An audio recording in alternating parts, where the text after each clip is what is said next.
ಮುಖ್ಯಮಂತ್ರಿಗಳು ಚಾಮರಾಜನಗರ ದಸರಾ ಮಾಡೋದಿಲ್ಲ ಅನ್ನುವಂಥ ವಿಚಾರವನ್ನು ಕೂಡ ಅದು ಸ್ವಲ್ಪ ಜನಾಕ್ರೋಶಕ್ಕೆ ಕಾರಣ.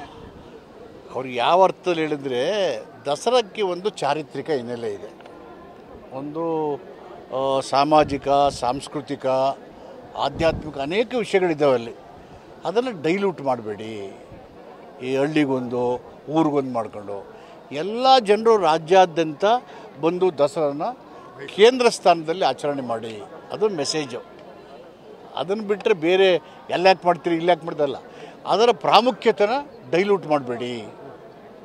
ಮೊದಲೆಲ್ಲ ಇಲ್ಲೇ ಹಿಂದೆ ರಾಜಧಾನಿ ಶ್ರೀರಂಗಪಟ್ಟಣ ಇತ್ತು, ಅಲ್ಲಿ 425ನೇ ದಸರಾ ಇದು, ಅಲ್ಲಿ ದಸರಾ ಇದ್ದಾಗ ಅಲ್ಲಿ ಮಾಡ್ತಾಯಿದ್ರು.